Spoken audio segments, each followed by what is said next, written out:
बावळट आहे तू. अहो माणसाची बायको 3 वर्षात नवीन नवीन 3 वाक्य बोलते. 3 वर्षात. पहिलं वर्ष ऐका,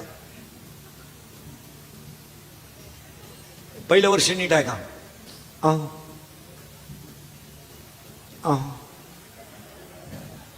ऐकलं का? संपलं पहिलं वर्ष. दुसरं वर्ष ऐकू येत आहे का?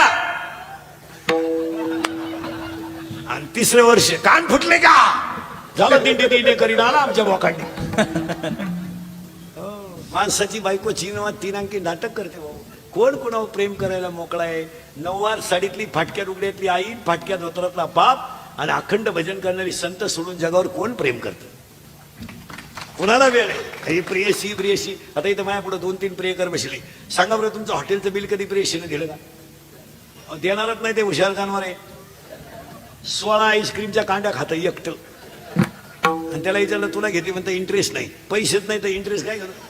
पैसे असले बाकडे खाशील. हे प्रेम काय असं काय? हो, या प्रेमातली ठिकाणं 2च आहेत. एक आई वडील आणि 2 संतांचं हृदय.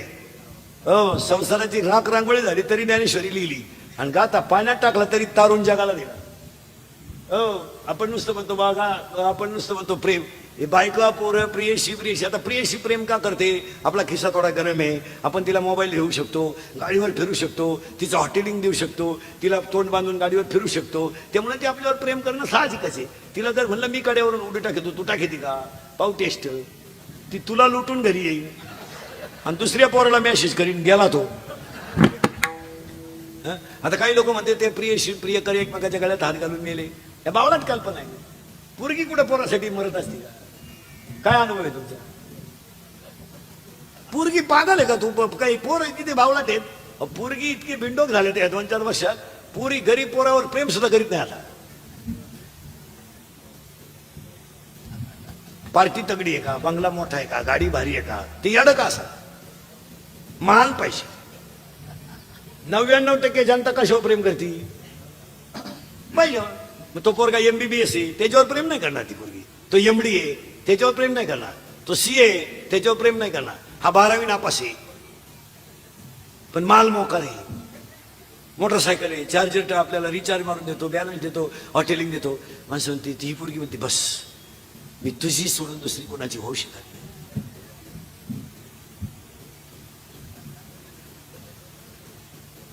ज्यांनी ज्यांनी अशी लव्ह मॅरेज केले ना, लफडे लफडे दरवाजे लावून भांडे घासीत. वाट लागली यांची वाट. माणसं भजनापासून दूर गेली. मग फाशी, आत्महत्या या गोष्टी घरायला लागल्या. ह्या नशिबाच्या नाहीत. 15 वर्षापूर्वी तुम्ही पांढऱ्या पिशी तांबड्या पिशी रोग ऐकला होता का? सांगा मला.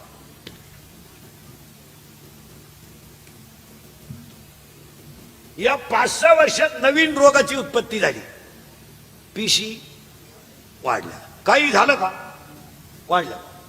तांबड्या वाढल्या, पांढऱ्या कमी पडल्या.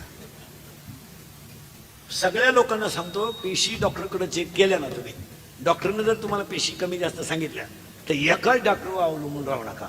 दुसऱ्या डॉक्टरकडे परत चेक करा 2 दिवसानं. रिपोर्ट मध्ये फरक होऊ शकतो. कारण त्यांचं ते सर्कल असते. सोनोग्राफी यांच्या इथंच करायची. इकडे केल्यावर का उरफाटी चित्र दिसत का? त्यांच्या त्या साखळ्या आहेत. नाही तर कधी होतं का पांढरे पिशी तांबडे पिशी?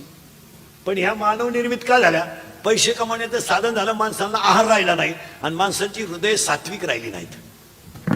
आजार येण्याचं हे कारण आहे. जेवण बरोबर नाही, वेळेत जेवायचं नाही, झोप वेळेत नाही आणि विचार चिंतन चांगलं करायचं नाही. तर अटॅक कधी येत असतं कोणाला?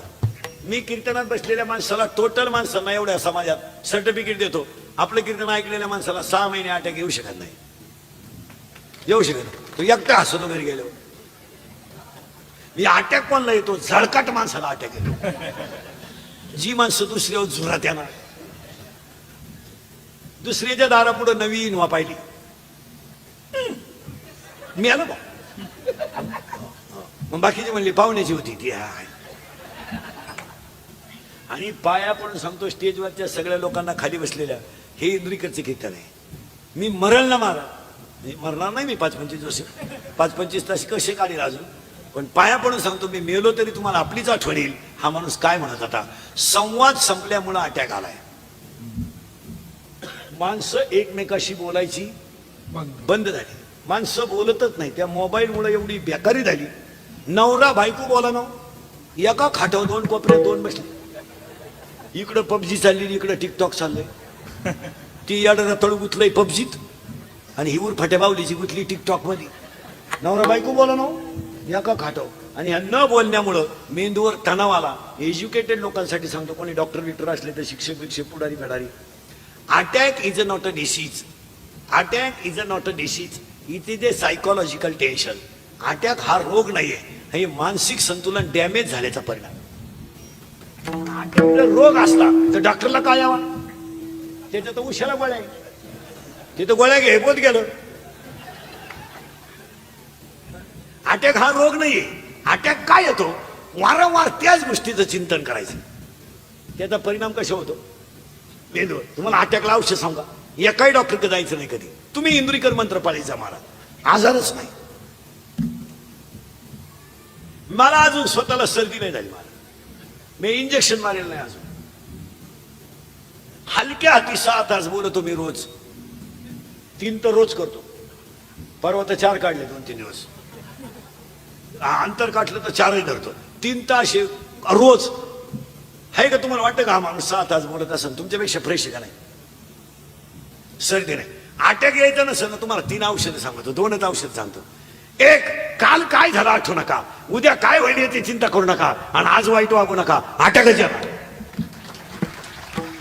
येईल अटॅक. काल काय झालं ते मरू दे तिकडं. कॉलेजला असताना तुला प्रियशीनं धोका दिला, तिचं पोरगा इंग्लिश मिडियमला जातो, तू तिच्यावर जळतो म्हणजे पागल आहे का तू? सोडून दो ते विषय. ए दरिद्री शिर सलामत तो पगडी 50. ए काल काय झालं आठवू नका, उद्या काय होईल आपल्या हातात नाही, आणि आज वाईट वागू नका. कशाला अटॅक येईल?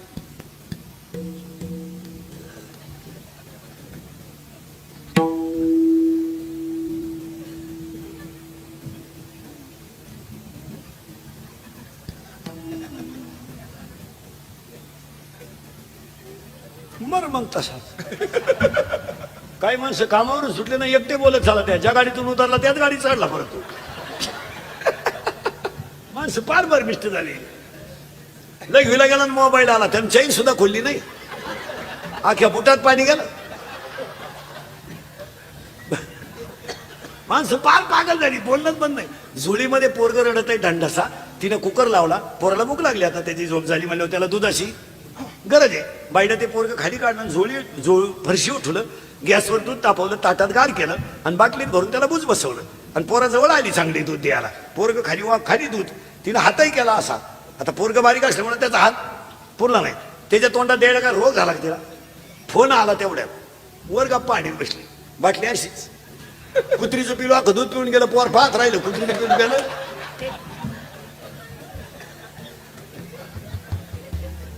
हे मोबाईल वापरणारे अवलादी झोपती नाही. यांना झोपताना जर मोबाईल नसला ना, ही गोदडीच्या दोऱ्या उपशी देत.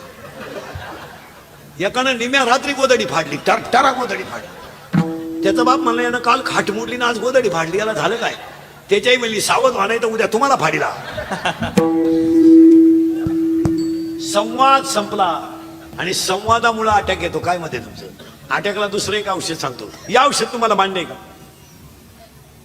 सोडून द्यायचं सगळं, आणि अटॅकला दुसरं औषध सांगतो. वादाचा आणि भांडणाचा मुद्दा आला का माघार घ्या, तुमचा जय. आता आपण सगळे माळकरी. तुकाराम महाराज आपला बाप आहे, ज्ञानेश्वर महाराज आपली आई. मान्य आहे ना आपल्याला? आपल्याला एखादं येडं म्हणलं तुकारामाचा खून झाला, आपण लई इंटरेस्ट घ्यायचं काही? जो माणूस म्हणतो तुकारामाचा खून झाला, तो माणूस वाद घालायच्या लायकीच आहे का? त्याला बुद्धी आहे का मला सांगा? नाही. मग आपण बुद्धिमान माणसाने त्याचं डोकं लावण्यापेक्षा गप बसल्याचा फायदा आहे का आरडल्याचा? गप बसल्याचा फायदा. ते करून करून काय करीन?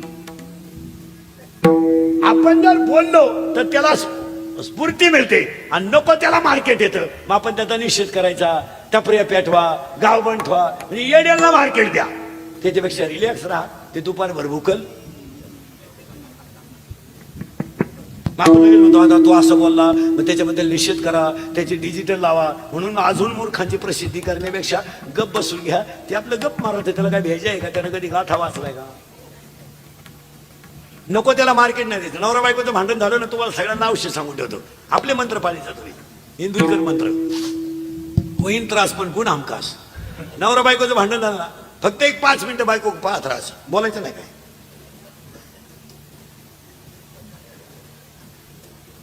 पिसाळी का ती एक 10 मिनिटात ती गप्प बसेल का नाही? मिटलं ना भांडण.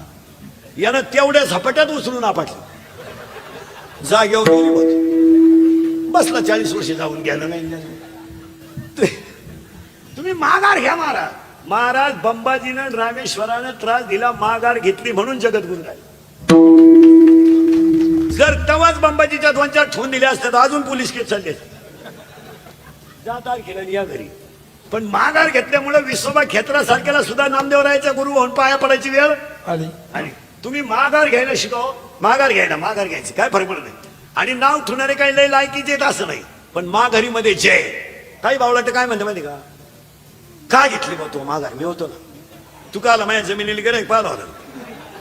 मी होतो. म्हणजे तू काय आला होता जख मारायला? आपण आपलं मिटून घ्यावा, दोघांनी एका ताटात जेव्हा विषय, त्याच्यात फायदा आहे. मोटरसायकलवर 3 जण 1 जानेवारीला दारू पेले, ट्रकवाला आला, त्यानं हॉर्न वाजवला, यांची इज्जत गेली. का वाजवला हॉर्न? त्याला घोडा लावला यांनी. उतरून त्याच्या 2 ठोन दिल्या. तो काय कच्चा नव्हता, तो टामी घेऊन उतरला. टायर खोलायचं दांडकं खुब्यातूनच काढले तिने बी. 15 मिनिटं हाणीत होता यांना तो. यांची उतरले होय म्हणजे गुडघेच राहिले नाही. आता या खुबडी हो. तेव्हा जर निघून गेला असता तर काय झालं? शिक्षकानं कॉफी पकडली ना, सर परत करणार नाही, वाचला, बेड पेपर सुटले. आयुष्यभर भिकारीपणाची पाळी आली. 2 भावांची कचेरीत भांडण झालं, वकीलही मिळाला तरी केस मिटाल.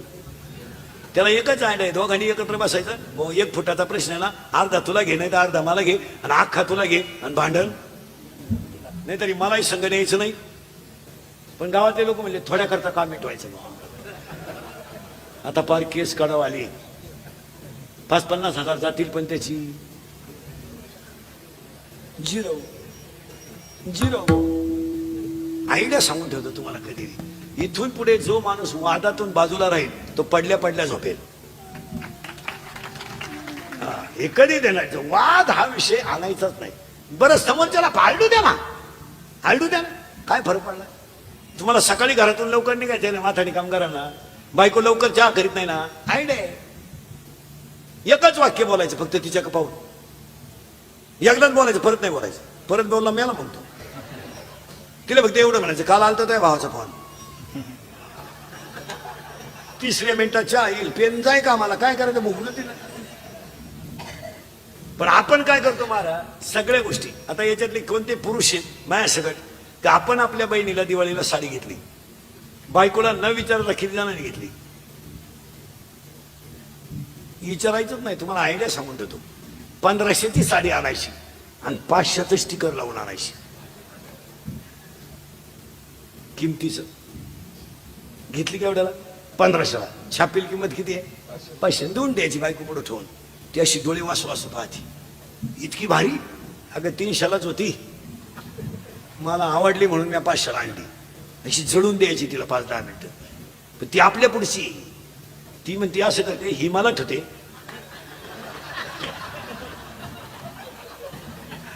आणि कपाटातली तिला देते. आपण म्हणायचं अगं बावळा ते का काय, धुतल्या कलर जातोय आणि इकडं.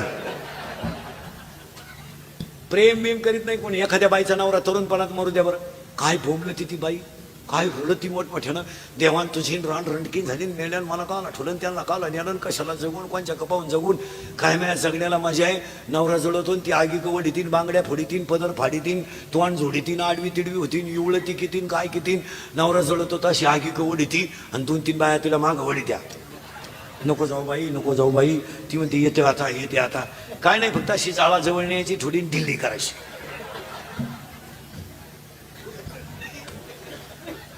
अशी जाऊन द्यायची. नवरा जळतोय तिथवर जाऊन द्यायची मोकळी सोडून. शिंगाड घरगाठ हिंदी. कोण कोणावर प्रेम करायला मोकळा आहे महाराज? हो या सगळ्या लबाड आहे महाराज. आपण म्हणतो बा असं हे सगळ्या लबाड आहे आणि हे जगच असं आहे. महाराजांचं मगाच प्रमाण आहे नामाशी विनमुख. अरे हे फक्त नामापरते तत्व नाही रे. बाकी काय करायची गरज आहे. माणसं म्हणते प्रेमन बिम काही नाही काही नाही. महिला मंडळ पटकन उत्तर द्या.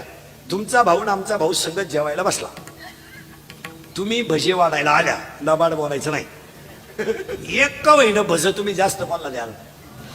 तुमच्या त्याच्या बापाची पेंड आहे म्हणजे तिला नाही आम्ही. आणि भजे खाला तो बी एवढा. मग खरंच सांगा तुम्ही संसार कोणाबरोबर करता. नवऱ्याबरोबर. आणि भजे कोणाला चारिता. हे कोणतं गाथ आहे बा. हे जग लबाडाच आहे महाराज.